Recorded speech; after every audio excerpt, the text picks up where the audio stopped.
ನಮಸ್ಕಾರ ಸ್ನೇಹಿತರೆ ಹಾಗೂ ಪ್ರೀತಿಯ ವಿದ್ಯಾರ್ಥಿಗಳೇ. ರಾಜ್ಯಶಾಸ್ತ್ರ ವಿಷಯದಲ್ಲಿ ಸಂಬಂಧಪಟ್ಟಂತೆ ನಾವು ರಾಜಕೀಯ ಚಿಂತನೆ, ನಾವಿಲ್ಲಿ ಹಲವಾರು ವಿಚಾರಗಳ ಬಗ್ಗೆ ತಿಳ್ಕೋಬೇಕಾಗತ್ತೆ. ಗ್ರೀಕ್ ರಾಜಕೀಯ ಚಿಂತನೆ, ಹಾಗೆ ರೋಮನ್ನರ ರಾಜಕೀಯ ಚಿಂತನೆ, ಭಾರತೀಯರ ರಾಜಕೀಯ ಚಿಂತನೆ, ಈ ರೀತಿ ಕೇಳಿರ್ತೇವೆ. ಈ ರಾಜಕೀಯ ಚಿಂತನೆ ಅಂದರೆ ಏನು? ಈ ರಾಜಕೀಯ ಚಿಂತನೆ ಹೇಗೆ ಹುಟ್ಕೊಳ್ತು, ಯಾವಾಗಿಂದ ಪ್ರಾರಂಭ ಆಯಿತು, ಹಾಗೆ ಇಲ್ಲಿ ಪ್ರಮುಖವಾದಂಥ ರಾಜಕೀಯ ಚಿಂತನೆಗಳು ಯಾವುದು, ಈ ಒಂದು ವಿಚಾರಗಳ ಬಗ್ಗೆ ನಾವು ನೋಡ್ತಾ ಹೋಗೋಣ. ನೋಡಿ, ಇಲ್ಲಿ ಬಹಳ ಮುಖ್ಯವಾಗಿ ಈ ಒಂದು ವಿಡಿಯೋದಲ್ಲಿ ನಾವು ಗ್ರೀಕರ ರಾಜಕೀಯ ಚಿಂತನೆಯ ಪ್ರಮುಖ ಲಕ್ಷಣಗಳೇನು ಆ ಒಂದು ಅಂಶದ ಬಗ್ಗೆ ನಾವು ತಿಳ್ಕೊಳ್ಳೋಣ. ಅದಕ್ಕಿಂತ ಮುಂಚೆ ರಾಜಕೀಯ ಚಿಂತನೆ ಅಂದರೆ ಏನು ಅಂತೇಳಿ ಸ್ವಲ್ಪ ಸಂಕ್ಷಿಪ್ತವಾಗಿ ತಿಳ್ಕೊಳ್ತಾ ಹೋಗೋಣ. ಮಾನವ ಸಮಾಜಜೀವಿ, ಸಂಘಜೀವಿ. ಮೂಲತಃ ಈ ಒಂದು ಮಾನವನ ಒಂದು ಉಗಮ ಯಾವಾಗಾಯಿತು, ಆ ನಂತರದಲ್ಲಿ ಆತ ಒಂದು ಕಡೆಯಲ್ಲಿ ವಾಸ ಮಾಡಲಿಕ್ಕೆ ಪ್ರಾರಂಭ ಮಾಡ್ತಾನೆ. ಯಾವಾಗ ವಾಸ ಮಾಡಲಿಕ್ಕೆ ಪ್ರಾರಂಭ ಮಾಡ್ತಾನೋ ಆ ನಂತರ ಅಲ್ಲಿ ಒಂದು ವ್ಯವಸ್ಥೆ ಬೆಳವಣಿಗೆ ಆಗುತ್ತೆ. ಆ ವ್ಯವಸ್ಥೆ ಬೆಳವಣಿಗೆ ಆದ ನಂತರದಲ್ಲಿ ಆ ವ್ಯವಸ್ಥೆಯನ್ನು ನಿಯಂತ್ರಿಸಲಿಕ್ಕೆ ಒಂದು ನಿಯಮ ನಿಬಂಧನೆಗಳು ಬೇಕಾಗ್ತವೆ. ಹಾಗೆ ಆ ಒಂದು ನಿಯಮ ನಿಬಂಧನೆಗಳಿಗೆ ಅನುಗುಣವಾಗಿ ಒಂದು ವ್ಯವಸ್ಥೆ ಎಂಬುದು ಹುಟ್ಕೊಳ್ಳುತ್ತೆ. ಆ ವ್ಯವಸ್ಥೆ ಹೇಗಿರಬೇಕು, ರಾಜಕೀಯ ಒಂದು ಪದ್ಧತಿ ಹೇಗಿರಬೇಕು ಎಂಬಂಥ ವಿಚಾರದ ಬಗ್ಗೆ, ಅಲ್ಲಿ ಒಳಿತುಗಳೇನು, ಅದರ ಕೆಡುಕುಗಳೇನು, ಈ ಒಂದು ವಿಚಾರಗಳ ಬಗ್ಗೆ ರಾಜಕೀಯ ತತ್ವಜ್ಞಾನಿಗಳು, ಚಿಂತಕರುಗಳು ವ್ಯಕ್ತಪಡಿಸಿರುವಂಥ ವಿಚಾರಧಾರೆಗಳು ಅಥವಾ ತತ್ವಗಳು, ಸಿದ್ಧಾಂತಗಳೇನಿರ್ತವೆ, ಇವುಗಳನ್ನೇ ನಾವು ರಾಜಕೀಯ ಚಿಂತನೆ ಅಂತ ಕರಿತೇವೆ. ನೋಡಿ, ಇಲ್ಲಿ ಬಹಳ ಮುಖ್ಯವಾಗಿ ನಾವು ಪಾಶ್ಚಿಮಾತ್ಯ ರಾಜಕೀಯ ಚಿಂತನೆ ಅಂದಾಗ ಅಲ್ಲಿ ಗ್ರೀಕರ ಒಂದು ರಾಜಕೀಯ ಚಿಂತನೆಯ ಬಗ್ಗೆ ನಾವು ನೋಡಬೇಕಾಗಿದೆ. ನಾವಿಲ್ಲಿ ಒಂದು ಮಾತನ್ನು ಗಮನಿಸ್ಬೋದು, ಏನಂತಂದರೆ ರಾಜಕೀಯ ಚಿಂತನೆ ಎಂಬುದು ಮೊಟ್ಟ ಮೊದಲು ಅಂಕುರಿಸಿದ್ದು ಗ್ರೀಕರಲ್ಲಿ. ಇದಕ್ಕೆ ಕಾರಣ ಗ್ರೀಕರ ಅಪಾರವಾದಂಥ ಜ್ಞಾನ ಮತ್ತು ತಿಳುವಳಿಕೆಯುಳ್ಳ ಮನಸ್ಸು ಎಂಬುದು ಬಾರ್ಕರ್ ಅವರ ಅಭಿಪ್ರಾಯ. ನೋಡಿ, ಈ ಒಂದು ಅಭಿಪ್ರಾಯವನ್ನು ನಾವು ಒಪ್ಪಬಹುದಾದರೂ ಕೂಡ ಸಂಪೂರ್ಣವಾಗಿ ಒಪ್ಪಲಿಕ್ಕೆ ಸಾಧ್ಯ ಆಗೋದಿಲ್ಲ. ಯಾಕೆ ಅಂತಂದರೆ ಈ ಒಂದು ಅಭಿಪ್ರಾಯವನ್ನು ನಾವು ಒಪ್ಪಿಕೊಂಡ್ರೆ ಗ್ರೀಕರಿಗಿಂತ ಮುಂಚೆ ನಾಗರಿಕತೆಯ ಒಂದು ಇತಿಹಾಸದಲ್ಲಿ ಹಲವಾರು ಒಂದು ಮೈಲಿಗಳನ್ನು ಸೃಷ್ಟಿ ಮಾಡಿದಂಥ ಈಜಿಪ್ಟಿಯನ್ನರ ಒಂದು ನಾಗರಿಕತೆ ಇರ್ಬೋದು, ಹಾಗೆ ಬ್ಯಾಬಿಲೋನಿಯನ್ನರು, ಹಾಗೆ ಚೀನಿಯರು ಮತ್ತು ಭಾರತೀಯ ರಾಜಕೀಯ ಒಂದು ಚಿಂತನೆ ಇದೆ. ಅವರು ರಾಜಕೀಯ ಜ್ಞಾನ ಇಲ್ಲದಿದ್ದವರು ಅಂತ ಒಂದು ಭಾವನೆ ಬರಲಿಕ್ಕೆ ಸಾಧ್ಯ ಆಗುತ್ತೆ. ಅದನ್ನು ನಾವು ಒಪ್ಕೊಂಡಂತೆ ಆಗುತ್ತೆ. ಆದ್ದರಿಂದ ಅರ್ನೆಸ್ಟ್ ಬಾರ್ಕರ್ ಅವರ ಒಂದು ಅಭಿಪ್ರಾಯ ಇದೆ, ಅದನ್ನು ನಾವು ಸಂಪೂರ್ಣವಾಗಿ ಒಪ್ಕೊಳ್ಳಿಕ್ಕೆ ಸಾಧ್ಯ ಆಗೋದಿಲ್ಲ.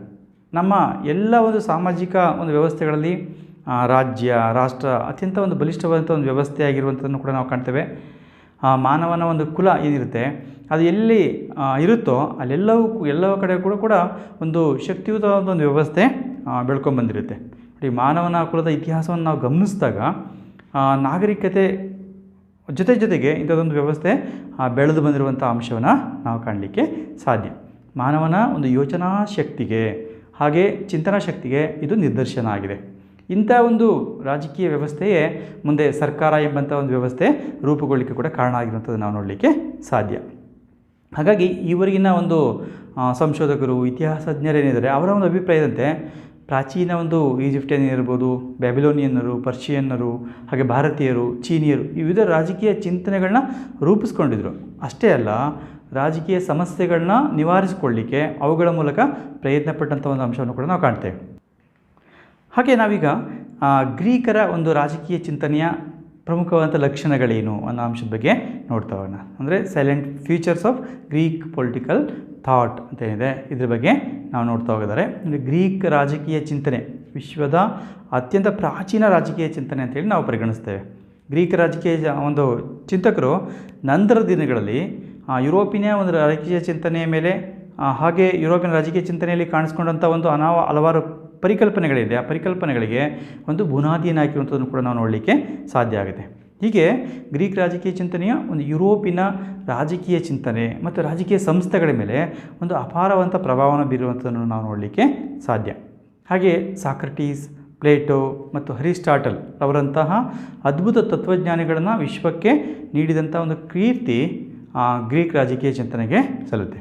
ಅದರಲ್ಲಿ ವಿಶೇಷವಾಗಿ ನಾವು ಹೇಳುವಂಥದ್ದು ರಾಜ್ಯಶಾಸ್ತ್ರದ ಪಿತಾಮಹರಾದಂಥ ಅರಿಸ್ಟಾಟಲ್. ಆ ರಾಜ್ಯಶಾಸ್ತ್ರದ ಪಿತಾಮಹರಾದಂಥ ಅರಿಸ್ಟಾಟಲ್ ಅವರನ್ನು ವಿಶ್ವದ ರಾಜಕೀಯ ಚಿಂತನೆಗೆ ಒಂದು ಕೊಡುಗೆಯಾಗಿ ನೀಡಿದಂಥ ಕೀರ್ತಿ ಗ್ರೀಕ್ ರಾಜಕೀಯ ಚಿಂತನೆಗೆ ಸಲ್ಲುತ್ತೆ. ಹಾಗೆ ಜೊತೆಗೆ ಸದ್ಗುಣವೇ ಜ್ಞಾನ, ವರ್ಚ್ಯೂ ಈಸ್ ನಾಲೆಡ್ಜ್ ಎಂಬಂಥ ಒಂದು ಚಿಂತನೆ ಇದೆ. ಇದನ್ನು ಕೂಡ ಒಂದು ರಾಜಕೀಯ ಚಿಂತನೆಗೆ ನೀಡಿದಂಥ ಒಂದು ಕೀರ್ತಿ ಗ್ರೀಕರಿಗೆ ಸಲ್ಲುವಂಥದ್ದು ನಾವು ಕಾಣ್ತೇವೆ. ಹಾಗೆ ರಾಜಕೀಯದಲ್ಲಿ ಒಂದು ನೈತಿಕತೆ, ಮೊರಾಲಿಟಿ ಅಂತ ಇದೆ, ಈ ನೈತಿಕತೆಗೆ ಕೂಡ ಒಂದು ಪ್ರಾಮುಖ್ಯತೆಯನ್ನು ನೀಡಿ ಅದನ್ನು ಕೂಡ ರಾಜಕೀಯ ಚಿಂತನೆಗೆ ಒಂದು ನೀಡಿದಂಥ ಒಂದು ಶ್ರೇಷ್ಠ ಕೊಡುಗೆಯಾಗಿ ನಾವು ಗ್ರೀಕರಲ್ಲಿ ಕಾಣಲಿಕ್ಕೆ ಸಾಧ್ಯ. ಹಾಗೆ ಗ್ರೀಕ್ ರಾಜಕೀಯ ಚಿಂತನೆಯಲ್ಲಿ ನಾವು ಇನ್ನೊಂದು ಬಹಳ ಮುಖ್ಯವಾಗಿ ಗಮನಿಸುವಂಥದ್ದು ಏನಂದರೆ, ಧಾರ್ಮಿಕ ಸ್ಪರ್ಶದಿಂದ ಮುಕ್ತವಾದಂಥ ಒಂದು ರಾಜಕೀಯ ಚಿಂತನೆಗೆ ಅವರು ಒತ್ತು ಕೊಡ್ತಾರೆ. ಅಷ್ಟೇ ಅಲ್ಲ, ಅದಕ್ಕೆ ಸಂಬಂಧಪಟ್ಟಂತೆ ಸ್ವತಂತ್ರ ಕೃತಿಗಳನ್ನ ಕೂಡ ರಚನೆ ಮಾಡುವಂಥದ್ದು ಕೂಡ ನಾವು ಒಂದು ಕಾರ್ಯವನ್ನು ಕೂಡ ಕೈಗೊಳ್ತಾರೆ. ನೋಡಿ, ಗ್ರೀಕ್ ರಾಜಕೀಯ ಚಿಂತಕರು ಜೊತೆಗೆ ನ್ಯಾಯದ ಒಂದು ವಿಶಿಷ್ಟ ದೃಷ್ಟಿಕೋನವನ್ನು ತಮ್ಮ ರಾಜಕೀಯ ಕೃತಿಗಳಲ್ಲಿ ಪ್ರತಿಪಾದಿಸಿ ತಮ್ಮ ಚಿಂತನೆಯನ್ನು ವ್ಯಕ್ತಪಡಿಸುವಂಥ ಅಭಿಪ್ರಾಯವನ್ನು ಕೂಡ ನಾವು ಕಾಣ್ತೇವೆ. ಗ್ರೀಕ್ ರಾಜಕೀಯ ಚಿಂತನೆಯಲ್ಲಿ ನಾವು ಇನ್ನೊಂದು ಬಹಳ ಮುಖ್ಯವಾಗಿ ಗಮನಿಸುವಂಥ ಅಂಶ ಅಂದರೆ ವೈಚಾರಿಕತೆ. ನೋಡಿ, ವೈಚಾರಿಕತೆಗೆ ಹೆಚ್ಚು ಮಹತ್ವದ ಸ್ಥಾನವನ್ನು ಅವರು ನೀಡಿದ್ದಾರೆ. ಆ ವೈಚಾರಿಕತೆಗೆ ಹೆಚ್ಚು ಮಹತ್ವದ ಸ್ಥಾನವನ್ನು ನೀಡುವ ಮೂಲಕ ಅವರು ತಮ್ಮ ಒಂದು ವಿಚಾರಗಳನ್ನ ವ್ಯಕ್ತಪಡಿಸಿದ್ದಾರೆ. ಹಾಗೆ ಜೊತೆಗೆ ಸಂವಾದಗಳಿರ್ಬೋದು, ಚರ್ಚೆಗಳಿರ್ಬೋದು, ತರ್ಕಗಳಿಗೆ ಹೆಚ್ಚಿನ ಮಹತ್ವ ನೀಡಿರುವಂಥದ್ದನ್ನು ನಾವು ಗ್ರೀಕ್ ಅವರು ರಾಜಕೀಯ ಚಿಂತನೆಗೆ ನೀಡಿರುವಂಥ ಒಂದು ಮಹತ್ವದ ಕೊಡುಗೆ ಅಂತೇಳಿ ಪರಿಗಣಿಸ್ಬೋದು. ಅದರ ವಿಶೇಷವಾಗಿ ಪ್ಲೇಟೋ ಮತ್ತು ಅರಿಸ್ಟಾಟಲ್ ಅವರು ಸಂವಾದಗಳ ಮೂಲಕವೇ ತಮ್ಮ ಚಿಂತನೆಗಳನ್ನು ಪ್ರಚುರಪಡಿಸುವಂಥದ್ದು ನಾವು ಕಾಣ್ತೇವೆ. ಜಾಗತಿಕ ರಾಜಕೀಯ ಚಿಂತನೆಗೆ ಅಲ್ಲಿ ನೀಡುವಲ್ಲಿ ಪ್ರಮುಖವಾದ ಪಾತ್ರವನ್ನು ಪಡ್ಕೊಂಡಿದ್ದಾರೆ. ಇದು ಎಲ್ಲ ಒಂದು ಪ್ರಜಾಸತ್ತಾತ್ಮಕ ರಾಷ್ಟ್ರಗಳಲ್ಲಿ ಸಾರ್ವತ್ರಿಕವಾಗಿ ಒಪ್ಪಿಕೊಳ್ಳಲಾಗಿರುವಂಥ ಒಂದು ಕಾನೂನಿನ ಆಳ್ವಿಕೆ ಅಂತ ಏನಿದೆ, ಈ ಒಂದು ಕಾನೂನಿನ ಆಳ್ವಿಕೆ ಮತ್ತು ಸಂವಿಧಾನಾತ್ಮಕ ರಾಜ್ಯದ ಪರಿಕಲ್ಪನೆಗಳೇನಿದೆ, ಇವುಗಳು ಕೂಡ ಗ್ರೀಕ್ ರಾಜಕೀಯ ಚಿಂತಕರು ವಿಶ್ವದ ರಾಜಕೀಯ ಚಿಂತನೆಗೆ ನೀಡಿದಂಥ ಒಂದು ಪ್ರಮುಖವಾದಂಥ ಮಹತ್ವವಾದಂಥ ಒಂದು ಕೊಡುಗೆಗಳಾಗಿವೆ ಅಂತ ಹೇಳಲಿಕ್ಕೆ ಕೂಡ ಸಾಧ್ಯ. ಅದಕ್ಕೆ ಎಬೈನ್ಸ್ಟನ್ ಅವರ ಒಂದು ಅಭಿಪ್ರಾಯ ಪಡ್ತಾರೆ, ಕಾನೂನಿನ ಆಳ್ವಿಕೆ ಮತ್ತು ಸಂವಿಧಾನಾತ್ಮಕ ರಾಜ್ಯದ ಪರಿಕಲ್ಪನೆಗಳು ಬಹುಶಃ ಅರಿಸ್ಟಾಟಲ್ ಅವರು ತಮ್ಮ ಮುಂದಿನ ಪೀಳಿಗೆಗೆ ನೀಡಿರುವಂತಹ ಅತ್ಯಂತ ಪ್ರಮುಖ ಕೊಡುಗೆಗಳಾಗಿವೆ ಎಂಬಂಥ ಅಭಿಪ್ರಾಯವನ್ನು ವ್ಯಕ್ತಪಡಿಸ್ತಾರೆ ಎಬೈನ್ಸ್ಟೈನ್ ಎಂಬಂಥವರು. ನೋಡಿ, ಈ ಒಂದು ಅಂಶಗಳು ಗ್ರೀಕರು ಆ ಒಂದು ರಾಜಕೀಯ ಚಿಂತನೆಗೆ ನೀಡಿರುವಂಥ ಪ್ರಮುಖವಂಥ ಕೊಡುಗೆಗಳಾಗಿದೆ. ಆಗಿನ ಒಂದು ವ್ಯವಸ್ಥೆಯಲ್ಲೇ ಗ್ರೀಕರು ಈ ಒಂದು ವಿಚಾರಗಳ ಬಗ್ಗೆ ತಮ್ಮ ಅಭಿಪ್ರಾಯಗಳನ್ನ ವ್ಯಕ್ತಪಡಿಸಿದರು. ಗ್ರೀಕ್ ರಾಜಕೀಯ ಚಿಂತಕರು ನೀಡಿದಂಥ ವಿಚಾರಗಳು ಮತ್ತು ಪರಿಕಲ್ಪನೆಗಳು ಭವಿಷ್ಯದಲ್ಲಿ ಬಂದಂಥ ರಾಜಕೀಯ ಚಿಂತನೆ ಬೆಳವಣಿಗೆಗೆ ಒಂದು ಭದ್ರವಾದಂಥ ಬುನಾದಿಯನ್ನು ಹಾಕಿರುವಂಥದ್ದನ್ನು ನಾವು ನಿಸ್ಸಂದೇಹವಾಗಿ ಒಪ್ಕೊಳ್ಳಿಕ್ಕೆ ಸಾಧ್ಯ. ಇಂಥ ಒಂದು ಗ್ರೀಕ್ ರಾಜಕೀಯ ಚಿಂತನೆಯ ಒಂದು ಪ್ರಮುಖವಾದ ಲಕ್ಷಣಗಳೇನು ಅಂತ ನಾವು ಒಂದೊಂದಾಗಿ ನೋಡ್ತಾ ಹೋಗೋಣ. ನೋಡಿ, ಅಲ್ಲಿ ನಾವು ಗ್ರೀಕ್ ರಾಜಕೀಯ ಚಿಂತನೆಯ ಪ್ರಮುಖವಾದ ಲಕ್ಷಣಗಳೇನಂದಾಗ ಮೊದಲನೆಯದಾಗಿ ನಾವು ಗಮನಿಸೋದು ಗ್ರೀಕ್ ರಾಜಕೀಯ ಪರಿಕಲ್ಪನೆಯ ವೈಶಾಲ್ಯತೆ.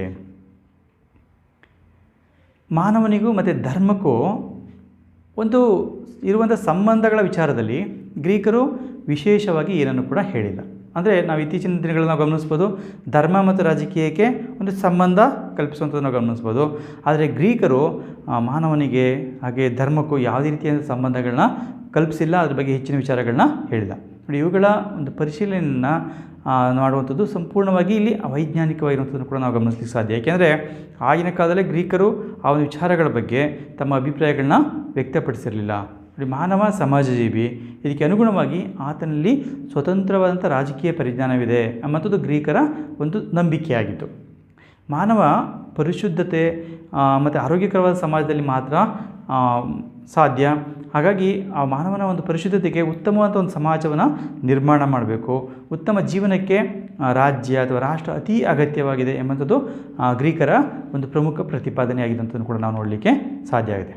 ಅಷ್ಟೇ ಅಲ್ಲ, ಅವನ ಒಂದು ತತ್ವಜ್ಞಾನ ಕೂಡ ರಾಜ್ಯ ತಂತ್ರ ಅಥವಾ ರಾಷ್ಟ್ರವನ್ನೇ ಸಿದ್ಧಾಂತಗಳನ್ನ ಕೇಂದ್ರೀಕರವಾಗಿ ಇಟ್ಕೊಂಡು ಬೆಳೆದು ಬಂದಿರುವಂಥ ಅಂಶವನ್ನು ಕೂಡ ನಾವು ನೋಡಲಿಕ್ಕೆ ಸಾಧ್ಯ ಆಗುತ್ತೆ. ಒಂದು ಕಾಲ ಬದಲಾವಣೆಗೂ ಕೂಡ ಅವರು ಒಳಪಟ್ಟಿರುವಂಥ ಅಂಶವನ್ನು ನಾವು ಗ್ರೀಕರ ರಾಜಕೀಯ ಚಿಂತನೆಯಲ್ಲಿ ಕಾಣ್ಬೋದು. ಏಕೆಂದರೆ ರಾಜಕೀಯ ಸೂತ್ರಗಳು ಹಳೆಯದಾದಷ್ಟು ಕಾಲಕ್ಕೆ ಸರಿಯಾಗಿ ಅವುಗಳು ಹೊಂದ್ಕೊಳ್ಳೋದಿಲ್ಲ. ಹಾಗಾಗಿ ಅವುಗಳು ಕಾಲಕ್ಕೆ ತಕ್ಕಂತೆ ಬದಲಾವಣೆ ಆಗಬೇಕು ಎಂಬುದು ಗ್ರೀಕರ ಒಂದು ಅಭಿಪ್ರಾಯ ಆಗಿತ್ತು. ಹಾಗೆ ಗ್ರೀಕರು ವಿದ್ಯೆಗೂ ಕೂಡ ಅತ್ಯಂತ ಹೆಚ್ಚು ಮಹತ್ವವನ್ನು ಕೊಟ್ಟಿದ್ದರು. ಪ್ರತಿಯೊಬ್ಬ ಪ್ರಜೆಗೂ ಕೂಡ ಅವರು ಶಿಕ್ಷಣವನ್ನು ನೀಡಬೇಕು ಎಂಬಂಥ ಒಂದು ಪ್ರಾಧಾನ್ಯತೆ ಕೊಟ್ಟಂಥದ್ದು ನಾವು ಕಾಣ್ತೇವೆ.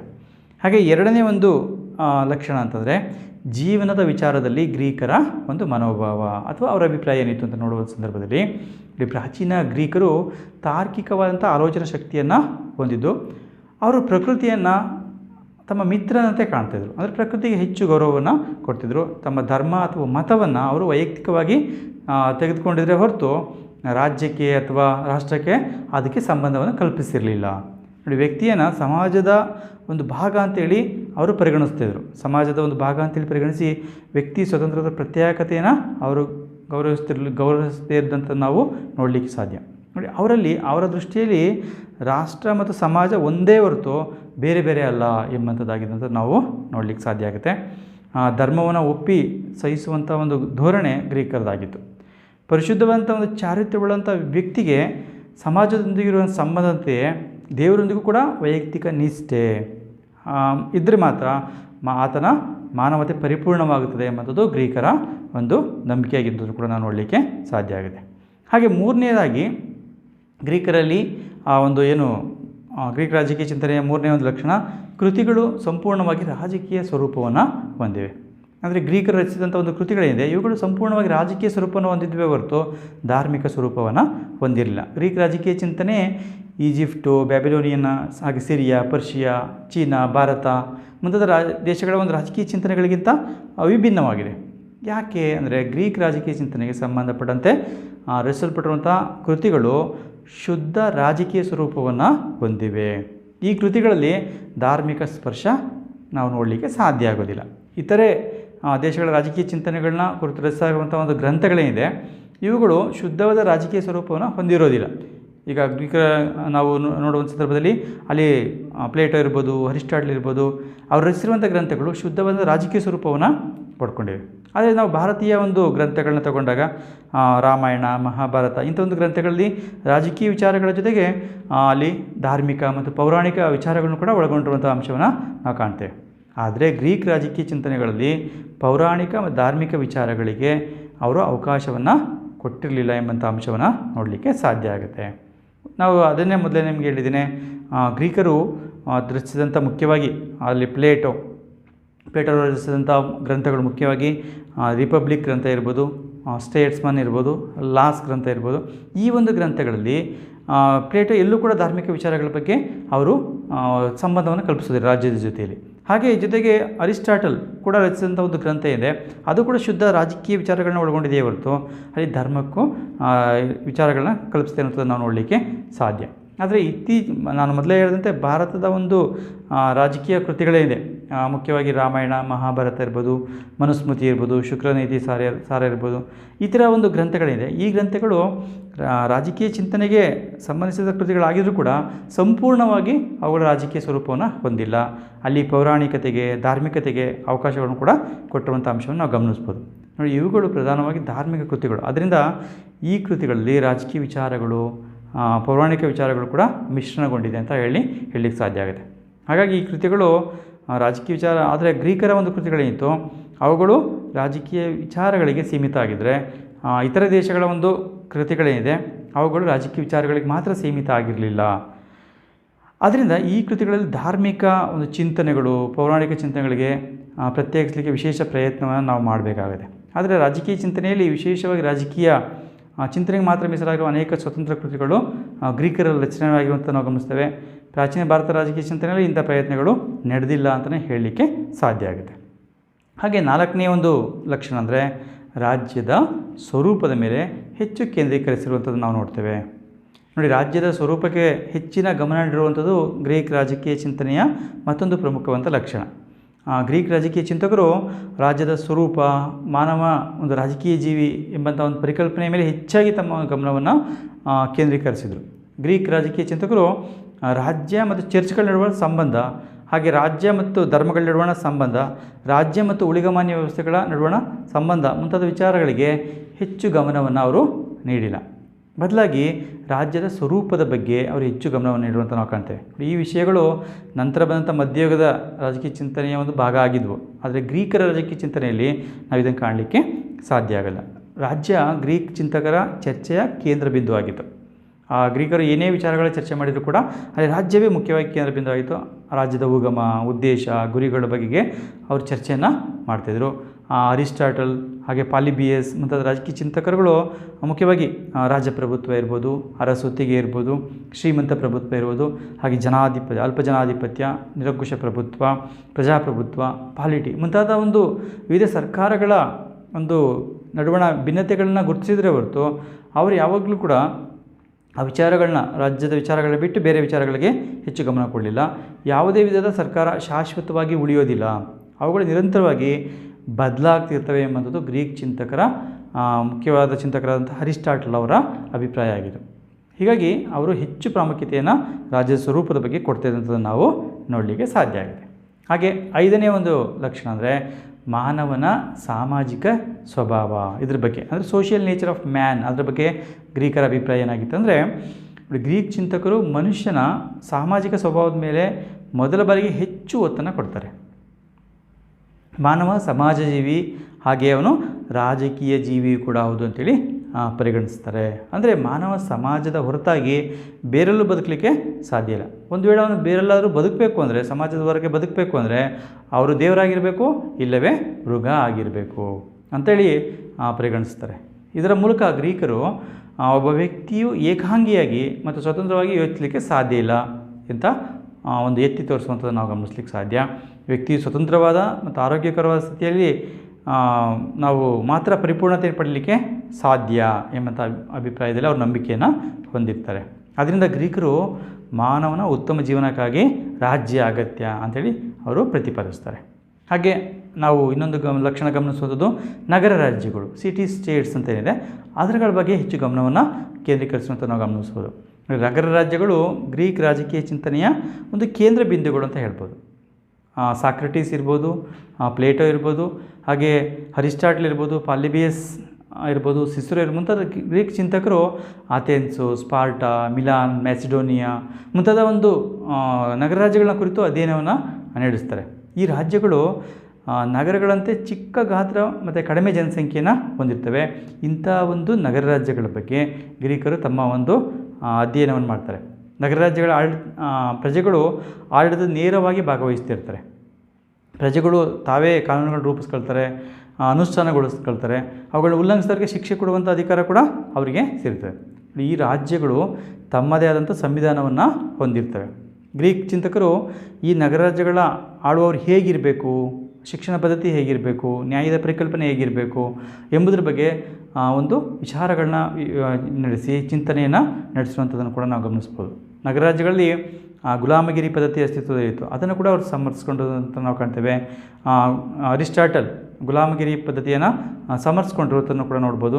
ಗ್ರೀಕ್ ರಾಜಕೀಯ ಚಿಂತಕರಾದಂಥ ಅರಿಸ್ಟಾಟಲ್ ಅವರು ಮತ್ತು ಪ್ಲೇಟೋರವರು ಹಾಗೆ ಆದರ್ಶ ರಾಜ್ಯದ ಪರಿಕಲ್ಪನೆಯನ್ನು ಕೂಡ ಚಿತ್ರಿಸಿದ್ದಾರೆ. ಹೇಗಿರಬೇಕು, ಪ್ಲೇಟೋ ತಮ್ಮದೇ ಆದಂಥ ಆದರ್ಶ ರಾಜ್ಯದ ಚಿಂತನೆಯನ್ನು ವ್ಯಕ್ತಪಡಿಸಿದರೆ, ಅರಿಸ್ಟಾಟಲ್ ಕೂಡ ತಮ್ಮದೇ ಆದಂಥ ಒಂದು ಸರ್ಕಾರದ ಮಾದರಿಯನ್ನು ವ್ಯಕ್ತಪಡಿಸುವಂಥ ನಾವು ಗಮನಿಸಲಿಕ್ಕೆ ಸಾಧ್ಯ ಆಗುತ್ತೆ.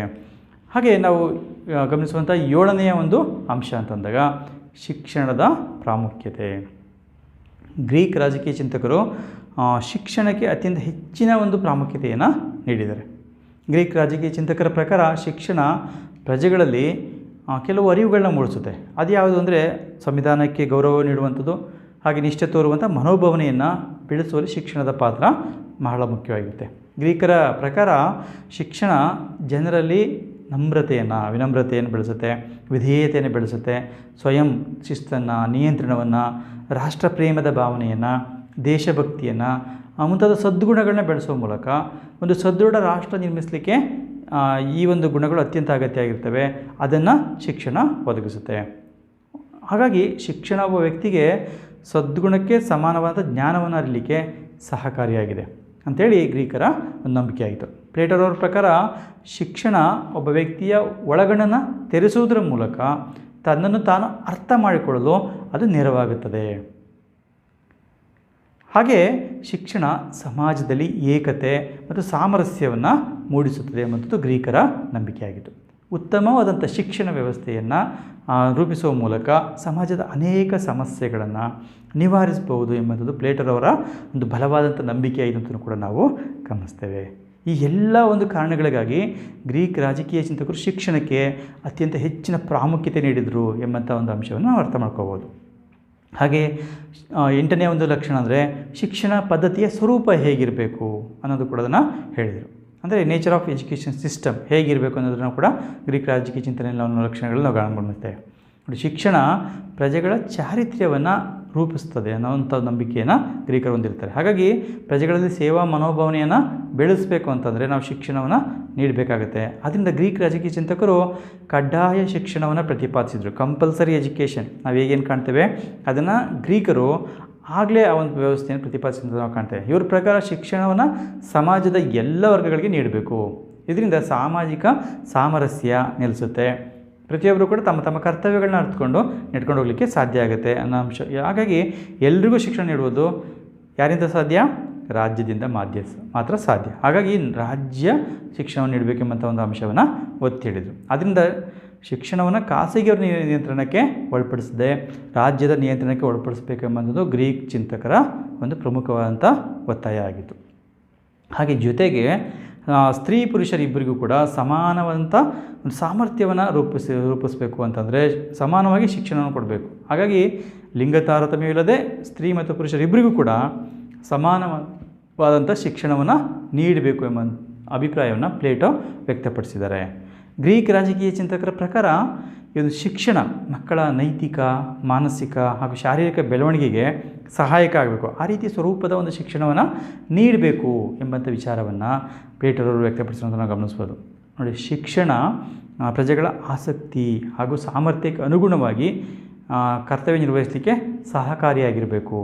ಹಾಗೆ ಪ್ಲೇಟೋರವರ ಪ್ರಕಾರ ಕಲೆ, ಸಾಹಿತ್ಯಕ್ಕೆ ಸಂಬಂಧಿಸಿದಂಥ ಕೃತಿಗಳು ರಾಜ್ಯದ ಪರಿಶೀಲನೆಗೆ ಒಳಪಡಬೇಕು ಅಂತೇಳಿ ಕೂಡ ಅವರು ವ್ಯಕ್ತಪಡಿಸ್ತಾರೆ. ಈ ರೀತಿ ಶಿಕ್ಷಣಕ್ಕೆ ಸಂಬಂಧಪಟ್ಟಂತೆ ತಮ್ಮ ಒಂದು ವ್ಯವಸ್ಥೆ ಹೇಗಿರಬೇಕು, ಯಾವ ಒಂದು ಸ್ವರೂಪದ ಶಿಕ್ಷಣ ಇರಬೇಕು ಎಂಬುದನ್ನು ಹೇಳುವಂಥದ್ದು ನಾವು ಗಮನಿಸ್ಬೋದು. ಹಾಗೆ 9ನೇ ಒಂದು ಲಕ್ಷಣ ಅಂತಂದರೆ ವೈಚಾರಿಕತೆ, ರ್ಯಾಷನಲಿಸಮ್ಗೆ ಸಂಬಂಧಪಟ್ಟಂತೆ ಗ್ರೀಕ್ ಚಿಂತನೆಯಲ್ಲಿ ನಾವು ಅತ್ಯಂತ ಮಹತ್ವದ ಸ್ಥಾನ ಸಿಕ್ಕಿರುವಂಥದ್ದು ನಾವು ಕಾಣ್ತೇವೆ. ವಿವೇಚನೆ ಅಂದರೆ ರೀಸನ್ ಅಂತ ಏನಿರುತ್ತೆ, ವೈಚಾರಿಕತೆಯ ಒಂದು ಸಾರ ಆಗಿದೆ. ಆ ಒಂದು ವೈಚಾರಿಕತೆಯ ಸಾರವಾಗಿ ವಿವೇಚನೆ ಇರೋದ್ರಿಂದ ಪ್ರತಿಯೊಬ್ಬ ವ್ಯಕ್ತಿಯೂ ಕೂಡ ಎಲ್ಲಿವರೆಗೆ ವಿವೇಚನಾ ಸ್ವಾತಂತ್ರ್ಯವನ್ನು ಹೊಂದಿರ್ತಾನೋ ಅಲ್ಲಿಯವರೆಗೆ ಮಾತ್ರ ಅವನು ಎಲ್ಲ ನಿರ್ಬಂಧಗಳಿಂದ ಮುಕ್ತನಾಗಿರ್ತಾನೆ ಎಂಬುದು ಅವರ ನಂಬಿಕೆಯಾಗಿತ್ತು. ಹಾಗಾಗಿ ವಿವೇಚನೆಯು ಮಾನವನಿಗೆ ತನ್ನನ್ನು ಸಾಂಘಿಕ ಜೀವನದೊಂದಿಗೆ ಗುರುತಿಸ್ಕೊಳ್ಳಿಕ್ಕೆ ಅನುವು ಮಾಡಿಕೊಡ್ತದೆ. ಗ್ರೀಕ್ ರಾಜಕೀಯ ಚಿಂತಕರ ಪ್ರಕಾರ ವಿವೇಚನೆಯುಳ್ಳ ಮನುಷ್ಯನಿಗೆ ವೈಯಕ್ತಿಕ ಹಿತಾಸಕ್ತಿ ಮತ್ತು ಸ್ವಾರ್ಥವನ್ನು ತ್ಯಜಿಸಿ ವಿಶಾಲವಾದಂಥ ದೃಷ್ಟಿಕೋನವನ್ನು ಮತ್ತು ಉನ್ನತ ಉದ್ದೇಶಗಳನ್ನ ಹೊಂದಲಿಕ್ಕೆ ಸಹಕಾರಿಯಾಗುತ್ತೆ ಎಂಬಂಥ ಅಭಿಪ್ರಾಯವನ್ನು ಗ್ರೀಕರ. ಅದರಿಂದ ಗ್ರೀಕ್ ರಾಜಕೀಯ ಚಿಂತಕರು ಸಹಜವಾಗಿಯೇ ವಿವೇಚನಾ ಶಕ್ತಿಯನ್ನು ಹೊಂದಿರುವಂಥ ವ್ಯಕ್ತಿಗಳಿಗೆ ಅತ್ಯಂತ ಗೌರವಯುತವಾದಂಥ ವಿಶೇಷವಾದಂಥ ಸ್ಥಾನಮಾನವನ್ನು ನೀಡ್ತಾರೆ. ವಿವೇಚನಾ ಶಕ್ತಿ ಇಲ್ಲದವರಿಗೆ ಕನಿಷ್ಠ ದರ್ಜೆಯ ಸ್ಥಾನಮಾನವನ್ನು ನೀಡ್ತಾರೆ. ಆದ್ದರಿಂದ ಗ್ರೀಕ್ ರಾಜಕೀಯ ಚಿಂತಕರು ವೈಚಾರಿಕತೆಗೆ ಹೆಚ್ಚಿನ ಪ್ರಾಮುಖ್ಯತೆಯನ್ನು ನೀಡಿದರು ಅಂತ ನಾವು ಹೇಳಲಿಕ್ಕೆ ಸಾಧ್ಯ. ಹಾಗೆ 10ನೇ ಒಂದು ಲಕ್ಷಣ ಅಂದರೆ ಕಾನೂನಿನ ಬಗ್ಗೆ ಗ್ರೀಕರ ಅಭಿಪ್ರಾಯ. ಕಾನೂನಿನ ಒಂದು ಶ್ರೇಷ್ಠತೆಯ ಬಗ್ಗೆ, ಕಾನೂನಿನ ಸಾರ್ವಭೌಮತೆಯ ಬಗ್ಗೆ ಗ್ರೀಕರು ತಮ್ಮ ಅಭಿಪ್ರಾಯಗಳನ್ನು ವ್ಯಕ್ತಪಡಿಸ್ತಾರೆ. ಗ್ರೀಕ್ ರಾಜಕೀಯ ಚಿಂತಕರು ಕಾನೂನನ್ನು ರಾಜ್ಯದ ಪ್ರಾಣವಾಯು ಅಂತ ಕರೀತಾರೆ. ಅದು ರಾಜ್ಯದ ಬುನಾದಿ. ಏಕೆಂದರೆ ಕಾನೂನು ವಿವೇಚನೆಯುಳ್ಳ ವ್ಯಕ್ತಿಯ ಪ್ರೌಢಿಮೆಯ ಪರಾಕಾಷ್ಠೆಯನ್ನು ಪ್ರತಿನಿಧಿಸುತ್ತದೆ. ಕಾನೂನುಗಳನ್ನ ರೂಪಿಸುವವರು ಯಾರು ಅಂದಾಗ ದೈವತ್ವದ ಪ್ರೇರಣೆಗೆ ಒಳಗಾದವರು, ಅಂದರೆ ತುಂಬ ಒಂದು ಬುದ್ಧಿಜೀವಿಗಳು ಅಂಥವರು. ಆದ್ದರಿಂದ ಕಾನೂನು ದೇವರ ಒಂದು ಅಭಿವ್ಯಕ್ತಿಯಾಗಿದೆ ಅಂತೇಳಿ ಅವರು ಹೇಳ್ತಾರೆ. ಗ್ರೀಕ್ ಚಿಂತಕರ ಪ್ರಕಾರ ಕಾನೂನು ಮತ್ತು ನ್ಯಾಯಗಳು ಒಂದೇ ನಾಣ್ಯದ 2 ಮುಖಗಳಿದ್ದಂತೆ ಅಂತ ಹೇಳಲಾಗುತ್ತೆ. ಗ್ರೀಕ್ ರಾಜಕೀಯ ಚಿಂತಕರು ಯಾವುದೇ ಕಾನೂನು ಪ್ರಕಾರ ಇರುತ್ತದೆಯೋ ಅದು ನ್ಯಾಯ ಎಂದು ಪ್ರತಿಪಾದಿಸಿದ್ದಾರೆ. ಅಂದರೆ ಯಾವುದು ಕಾನೂನುಬದ್ಧವಾಗಿರುತ್ತೋ ಅದೇ ನ್ಯಾಯ. ಹಾಗಾಗಿ ಅವರ ಪ್ರಕಾರ ಎಲ್ಲ ಕಾನೂನುಗಳು ಕೂಡ ನ್ಯಾಯಯುತಗಳಾಗಿರ್ತವೆ ಎಂಬರ್ಥಲ್ಲ. ಯಾವುದೇ ಕಾನೂನಿನ ಪ್ರಕಾರ ಇರುವುದಿಲ್ಲೋ ಅದು ನ್ಯಾಯ ಅಲ್ಲ ಎಂಬಂಥ ಅಭಿಪ್ರಾಯವನ್ನು ಕೂಡ ವ್ಯಕ್ತಪಡಿಸೋದು ನಾವು ನೋಡಲಿಕ್ಕೆ ಸಾಧ್ಯ. ಹಾಗೆ 11ನೇದಾಗಿ ಬಗ್ಗೆ ಅಥವಾ ನ್ಯಾಯದ ಬಗ್ಗೆ ಗ್ರೀಕರ ಅಭಿಪ್ರಾಯ ಏನಾಗಿತ್ತು ಅಂತ ನಾವು ನೋಡುವಾಗ ಗ್ರೀಕ್ ರಾಜಕೀಯ ಚಿಂತನೆಯಲ್ಲಿ ನ್ಯಾಯ ಪರಿಕಲ್ಪನೆಗೆ ಅತ್ಯಂತ ಮಹತ್ವದ ಸ್ಥಾನವನ್ನು ನೀಡಿರುವಂಥದ್ದು ನಾವು ನೋಡಲಿಕ್ಕೆ ಸಾಧ್ಯ ಆಗುತ್ತೆ. ಗ್ರೀಕ್ ಚಿಂತಕರ ಪ್ರಕಾರ ನ್ಯಾಯ ಒಬ್ಬ ಪ್ರಜೆಗೆ ತನ್ನ ಕರ್ತವ್ಯವನ್ನು ಸರಿಯಾಗಿ ನಿರ್ವಹಿಸಲು ಅನುವು ಮಾಡಿಕೊಡ್ತದೆ. ಅವರ ಪ್ರಕಾರ ನ್ಯಾಯ ಮಾನವನನ್ನು ಸಾಮರ್ಥ್ಯದ ಅಭಿವ್ಯಕ್ತಿಗೆ ತನ್ನದೇ ಆದಂಥ ಕೊಡುಗೆ ನೀಡುವಂಥ ಒಂದು ಸದ್ಗುಣ ಆಗಿದೆ ಅಂತ ಹೇಳ್ತಾರೆ. ನ್ಯಾಯ ಏನಿದೆ ಇದು ಪ್ರಜೆಗಳಲ್ಲಿ ಸ್ವಇಚ್ಛೆಯಿಂದ ರಾಜ್ಯದ ಕಾನೂನುಗಳಿಗೆ ವಿಧೇಯತೆ ತೋರುವಂಥ ಮನೋಭಾವನೆಯನ್ನು ಮೂಡಿಸುತ್ತದೆ ಅಂತ ಹೇಳ್ತಾರೆ. ಇದು ರಾಜಕೀಯದಲ್ಲಿ ಶಾಂತಿ, ಸುವ್ಯವಸ್ಥೆ ಮತ್ತು ಸ್ಥಿರತೆಯನ್ನು ಕಾಪಾಡಲಿಕ್ಕೆ ಸಹಕಾರಿಯಾಗಿದೆ. ಅದರಿಂದ ವಿವಿಧ ಕ್ಷೇತ್ರಗಳಲ್ಲಿ ರಾಜ್ಯದ ಅಭಿವೃದ್ಧಿಗೆ ಸಾಧ್ಯ ಆಗುತ್ತೆ.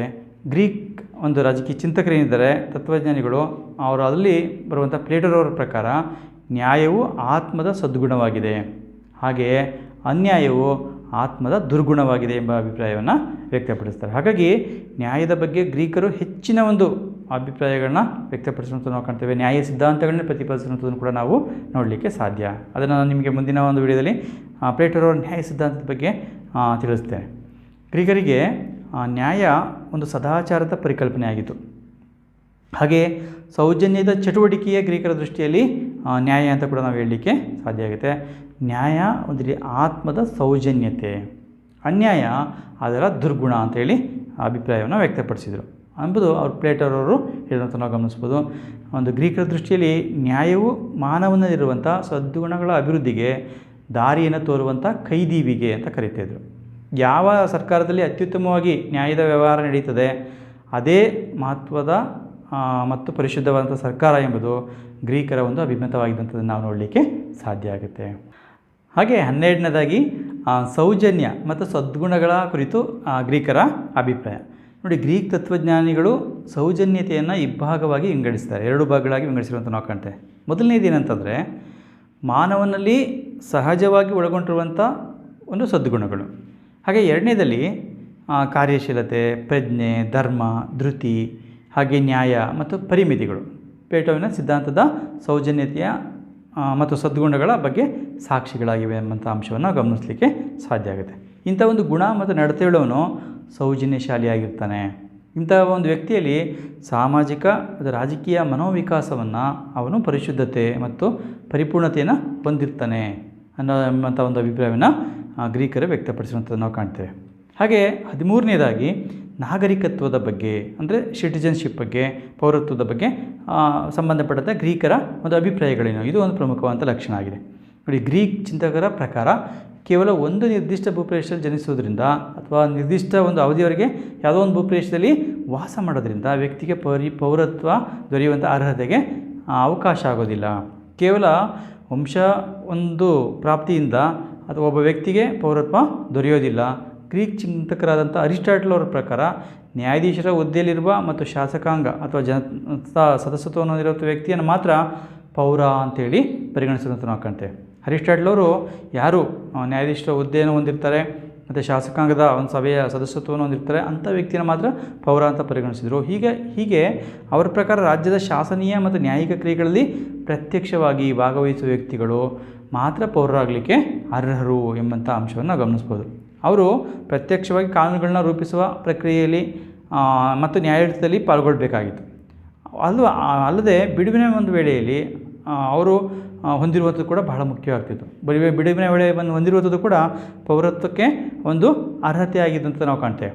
ಯಾಕೆಂದರೆ ಯಾರು ಬಿಡುವಿನ ವೇಳೆ ಇಲ್ಲದಂಥ ಒಂದು ಪುರುಸೊತ್ತಿಲ್ಲದಂಥ ಒಂದು ವ್ಯಕ್ತಿಗಳಿರ್ತಾರೆ, ಅಂಥ ಯಾವ ವ್ಯಕ್ತಿಯೂ ಕೂಡ ಶಾಸನ ರೂಪಿಸುವಂಥ ಪ್ರಕ್ರಿಯೆಯಲ್ಲಿ ಅಥವಾ ನ್ಯಾಯಾಲಯದಲ್ಲಿ ಪ್ರತ್ಯಕ್ಷವಾಗಿ ಭಾಗವಹಿಸುವುದರ ಮೂಲಕ ರಾಜ್ಯ ಸೇವೆಗೆ ತನ್ನನ್ನು ಸಮರ್ಪಿಸಿಕೊಳ್ಳಿಕ್ಕೆ ಸಾಧ್ಯ ಆಗೋದಿಲ್ಲ. ಹಾಗಾಗಿ ಯಾರಿಗೆ ಪುರುಸೊತ್ತಿರೋದಿಲ್ಲ ಅಥವಾ ಬಿಡುವಿನ ಸಮಯ ಇರೋದಿಲ್ಲ ಅಂಥವರಿಗೆ ನಾಗರಿಕತ್ವವನ್ನು ಕೊಡಬಾರ್ದು. ಹಾಗಾಗಿ ಯಾರು ನ್ಯಾಯಾಡಳಿತ ಮತ್ತು ಶಾಸನೀಯ ಕ್ರಿಯೆಗಳಲ್ಲಿ ಭಾಗವಹಿಸ್ತಾರೆ ಅಂಥವರಿಗೆ ಮಾತ್ರ ಈ ಒಂದು ಪೌರತ್ವವನ್ನು ನಾಗರಿಕತ್ವವನ್ನು ಕೊಡಬೇಕೆಂಬುದು ಅರಿಸ್ಟಾಟಲ್ ಅವರ ಅಭಿಪ್ರಾಯ ಇತ್ತು. ಅರಿಸ್ಟಾಟಲ್ ಅವರು ಗುಲಾಮರಿಗೆ, ಹಾಗೆ ಕಾರ್ಮಿಕರಿಗೆ, ಮಹಿಳೆಯರಿಗೆ ಮತ್ತು ದೈಹಿಕ ಚಟುವಟಿಕೆಗಳಲ್ಲಿ ತೊಡಗಿರುವಂಥ ಇತರ ಜೀವಿಗಳಿಗೆ ಪೌರತ್ವವನ್ನು ನೀಡಲಿಕ್ಕೆ ನಿರಾಕರಿಸಿರೋಂಥದ್ದನ್ನು ನಾವು ಗಮನಿಸ್ತೇವೆ. ಯಾಕೆಂತಂದರೆ ಅವರಿಗೆ ಬಿಡುವಿರೋದಿಲ್ಲ. ಆ ಇಲ್ಲದಿರೋದ್ರಿಂದ ಅವರು ರಾಜಕೀಯ ಚಟುವಟಿಕೆಗಳಲ್ಲಿ ಅಥವಾ ರಾಜ್ಯದ ಶಾಸನ ರಚನೆ, ನ್ಯಾಯಾಲಯದ ಪ್ರಕ್ರಿಯೆಗಳಲ್ಲಿ ಪಾಲ್ಗೊಳ್ಳಿಕ್ಕೆ ಸಾಧ್ಯ ಆಗೋದಿಲ್ಲ. ಹಾಗಾಗಿ ಅವರಿಗೆ ಪೌರತ್ವವನ್ನು ಕೊಟ್ಟು ಪ್ರಯೋಜನ ಏನು ಎಂಬಂಥದ್ದು ಅವರ ಒಂದು ವಾದ ಆಗಿತ್ತು. ಹಾಗಾಗಿ ಶಾಸನ ರೂಪಿಸುವಂಥ ನ್ಯಾಯಾಡಳಿತ ವ್ಯವಸ್ಥೆಯಲ್ಲಿ ಪಾಲ್ಗೊಳ್ಳಿಕ್ಕೆ ಸಾಧ್ಯ ಇಲ್ಲದಿರುವಂಥ ಒಂದು ವ್ಯಕ್ತಿಗಳಿಗೆ ಅಥವಾ ಪ್ರತ್ಯಕ್ಷವಾಗಿ ಭಾಗವಹಿಸಲಿಕ್ಕೆ ಸಾಧ್ಯ ಇಲ್ಲದಿರುವಂಥ ವ್ಯಕ್ತಿಗಳಿಗೆ ಅವರು ನಾಗರಿಕತ್ವವನ್ನು ನೀಡಬಾರ್ದು ಎಂಬಂಥ ಒಂದು ಅಂಶವನ್ನು ವ್ಯಕ್ತಪಡಿಸಿದರು. ಹಾಗೆ ಅರಿಸ್ಟಾಟಲ್ ವಯೋವೃದ್ಧರು, ಮಕ್ಕಳು ಮತ್ತು ಆಸ್ತಿ ಇಲ್ಲದವರಿಗೆ ಪೌರತ್ವವನ್ನು ನೀಡಲಿಕ್ಕೆ ನಿರಾಕರಿಸಿದರು. ಏಕೆಂದರೆ ವಯೋವೃದ್ಧರು ರಾಜ್ಯಾಡಳಿತದಲ್ಲಿ ಪ್ರತ್ಯಕ್ಷವಾಗಿ ಭಾಗವಹಿಸಲಿಕ್ಕೆ ಅಗತ್ಯವಾದಂಥ ಒಂದು ದೈಹಿಕ ಸಾಮರ್ಥ್ಯವನ್ನು ಅವರು ಹೊಂದಿರೋದಿಲ್ಲ. ಅವರು ಬೇರೆಯವರ ಅವಲಂಬಿತರಾಗಿರ್ತಾರೆ. ಹೀಗಾಗಿ ಅವರು ನೇರವಾಗಿ ಭಾಗವಹಿಸಲಿಕ್ಕೆ ಸಾಧ್ಯ ಆಗೋದಿಲ್ಲ. ಹಾಗೆ ಮಕ್ಕಳು ರಾಜ್ಯಾಡಳಿತದಲ್ಲಿ ನೇರವಾಗಿ ಭಾಗವಹಿಸಲಿಕ್ಕೆ ಅಗತ್ಯವಾದಂಥದ್ದು ಪ್ರಬುದ್ಧತೆಯನ್ನು, ಆ ಒಂದು ಮನೋಸಾಮರ್ಥ್ಯವನ್ನು ಹೊಂದಿರೋದಿಲ್ಲ. ಅವರು ತಂದೆ ತಾಯಿಗಳ ಮೇಲೆ ಅವಲಂಬಿತರಾಗಿರ್ತಾರೆ. ಹಾಗಾಗಿ ಅವರಿಗೂ ಕೂಡ ಪೌರತ್ವವನ್ನು ನಿರಾಕರಿಸಿದರು. ಹೀಗೆ ಗ್ರೀಕ್ ರಾಜಕೀಯ ಚಿಂತನೆಯಲ್ಲಿ ಪೌರತ್ವ ಮುಕ್ತವಾಗಿರಲಿಲ್ಲ, ಅದು ನಿರ್ಬಂಧಿತವಾಗಿತ್ತು. ಕೆಲವು ವ್ಯಕ್ತಿಗಳಿಗೆ ಅದು ನಿರ್ಬಂಧಿತವಾಗಿದ್ದಂಥದ್ದು ನಾವು ಕಾಣ್ತೇವೆ. ಯಾರು ರಾಜ್ಯಾಡಳಿತದಲ್ಲಿ ಪ್ರತ್ಯಕ್ಷವಾಗಿ ಅಥವಾ ನ್ಯಾಯಾಡಳಿತದಲ್ಲಿ ಪ್ರತ್ಯಕ್ಷವಾಗಿ ಭಾಗವಹಿಸಲಿಕ್ಕೆ ಅರ್ಹರಾಗಿದ್ದರೋ ಅಂಥವ್ರಿಗೆ ಮಾತ್ರ ಪೌರತ್ವವನ್ನು ನೀಡಬೇಕೆಂಬಂಥದ್ದು ಗ್ರೀಕರ ವಾದ ಆಗಿತ್ತು. ಹಾಗೆ ಇನ್ನೊಂದು ಪ್ರಮುಖವಾದಂಥ ಒಂದು ಗ್ರೀಕ್ ರಾಜಕೀಯ ಚಿಂತನೆಯ ಲಕ್ಷಣ ಅಂದರೆ ಅದು ಅಸಮಾನತೆಯಲ್ಲಿ ನಂಬಿಕೆಯನ್ನು ಅವರು ಹೊಂದಿರ್ತಾರೆ. ಗ್ರೀಕ್ ರಾಜಕೀಯ ಚಿಂತಕರು ಅಸಮಾನತೆಯಲ್ಲಿ ನಂಬಿಕೆಯನ್ನು ಹೊಂದಿ ಅವರು ಅಸಮಾನತೆಯನ್ನು ನೈಸರ್ಗಿಕ ಆಧಾರದ ಮೇಲೆ ಸಮರ್ಥನೆಯನ್ನು ಮಾಡ್ಕೊಳ್ತಾರೆ. ಇವರ ಪ್ರಕಾರ ನಿಸರ್ಗವೇ ಅಸಮಾನತೆಯನ್ನು ಸೃಷ್ಟಿ ಮಾಡಿದೆ. ಈ ಪ್ರಕೃತಿ ಎಲ್ಲರನ್ನೂ ಕೂಡ ಸಮಾನವಾಗಿ ಸೃಷ್ಟಿ ಮಾಡಿಲ್ಲ. ನಿಸರ್ಗ ಎಲ್ರಿಗೂ ಕೂಡ ಒಂದೇ ರೀತಿಯ ಸಾಮರ್ಥ್ಯಗಳನ್ನ, ವಿವೇಚನಾ ಶಕ್ತಿಯನ್ನು ಅಥವಾ ಸದ್ಗುಣಗಳನ್ನ ನೀಡಿರೋದಿಲ್ಲ. ಹೀಗಾಗಿ ಪ್ರಕೃತಿನೇ ಅಸಮಾನತೆಯನ್ನು ಸೃಷ್ಟಿ ಮಾಡಿದೆ. ನಿಸರ್ಗದ ಒಂದು ಬೇರೆ ಬೇರೆ ವ್ಯಕ್ತಿಗಳಿಗೆ ಬೇರೆ ಬೇರೆ ಪ್ರಮಾಣದ ಒಂದು ಸಾಮರ್ಥ್ಯವನ್ನು, ವಿವೇಚನೆಯನ್ನು, ಶಕ್ತಿಯನ್ನು, ಸಾಮರ್ಥ್ಯವನ್ನು ನೀಡಿದೆ. ಹೆಚ್ಚು ಸಾಮರ್ಥ್ಯ ಅಥವಾ ವಿವೇಚನೆ ಹೊಂದಿರುವಂಥ ಒಬ್ಬ ವ್ಯಕ್ತಿ ಕಡಿಮೆ ಸಾಮರ್ಥ್ಯ ಅಥವಾ ವಿವೇಚನೆಯನ್ನು ಹೊಂದಿದಂಥ ಒಂದು ಕನಿಷ್ಠ ವ್ಯಕ್ತಿಯ ಮೇಲೆ ಆಳ್ವಿಕೆ ಮಾಡಬೇಕೆಂಬುದು ನಿಸರ್ಗದ ನಿಯಮ. ಅಂದರೆ ನಿಸರ್ಗ ಆ ರೀತಿಯಾಗಿ ಅವರನ್ನು ಸೃಷ್ಟಿ ಮಾಡಿದೆ. ಹೀಗಾಗಿ ಒಂದು ಅಸಮಾನತೆ ಎಂಬುದು ಪ್ರಾಕೃತಿಕವಾಗಿ ಬಂದಿರೋದ್ರಿಂದ ಅದನ್ನು ಗ್ರೀಕರು ಸಮರ್ಥಿಸ್ತಾರೆ. ಅದರಿಂದ ಶ್ರೇಷ್ಠರಾದಂಥ ಒಂದು ಒಡೆಯರೇನಿರ್ತಾರೆ ಅಂಥವರು ಗುಲಾಮರ ಮೇಲೆ ಆಳ್ವಿಕೆ ನಡೆಸ್ತಾರೆ. ಗುಲಾಮರು ಒಡೆಯರಿಗೆ ಅಧೀನವಾಗಿ ಇರಬೇಕು ಎಂಬಂಥದ್ದು ಗ್ರೀಕರ ಒಂದು ತತ್ವಜ್ಞಾನದಲ್ಲಿ ನಾವು ಕಾಣಲಿಕ್ಕೆ ಸಾಧ್ಯ ಆಗಿದೆ. ಮಾನವರಲ್ಲಿ ಆತ್ಮ ಹೇಗೆ ದೇಹವನ್ನು ಆಳುತ್ತೋ ಅದೇ ರೀತಿ ವಿವೇಚನೆ ಭೋಗವನ್ನು ಆಳ್ತದೆ. ಹಾಗೆಯೇ ರಾಜ್ಯದಲ್ಲಿ ಹೆಚ್ಚು ವಿವೇಚನೆ ಹೊಂದಿರುವಂಥ, ಸಾಮರ್ಥ್ಯ ಹೊಂದಿರುವಂಥ ವ್ಯಕ್ತಿಗಳು ಕಡಿಮೆ ವಿವೇಚನೆಯನ್ನು ಅಥವಾ ಕಡಿಮೆ ಸಾಮರ್ಥ್ಯವನ್ನು ಒಂದು ವ್ಯಕ್ತಿಗಳ ಮೇಲೆ ಆಳ್ವಿಕೆ ನಡೆಸ್ತಾರೆ ಎಂಬಂಥದ್ದು ಅರಿಸ್ಟಾಟಲ್ ಅವರ ಅಭಿಪ್ರಾಯ ಆಗಿತ್ತು. ಆದ್ದರಿಂದ ಹೆಚ್ಚು ವಿವೇಚನೆ ಮತ್ತು ಸಾಮರ್ಥ್ಯವನ್ನು ಹೊಂದಿದಂಥ ಒಡೆಯರು ಕಡಿಮೆ ವಿವೇಚನೆ ಅಥವಾ ಸಾಮರ್ಥ್ಯವನ್ನು ಹೊಂದಿದಂಥ ಗುಲಾಮರ ಮೇಲೆ ಆಳ್ವಿಕೆ ನಡೆಸ್ತಾರೆ ಎಂಬಂಥ ಅಭಿಪ್ರಾಯವನ್ನು ಗ್ರೀಕರು ಹೊಂದಿದಂಥದ್ದು ಕೂಡ ನಾವು ಕಾಣ್ತೇವೆ. ಇದು ಸಹಜವಾಗಿ ಮತ್ತು ನೈಸರ್ಗಿಕ. ಹಾಗೆ ಸುಸಂಸ್ಕೃತರು, ಸಂಭಾವಿತರು, ಸುಶಿಕ್ಷಿತರು, ಕುಶಲಕರ್ಮಿಗಳು, ಕಾರ್ಮಿಕರನ್ನು ಆಳ್ತಾರೆ.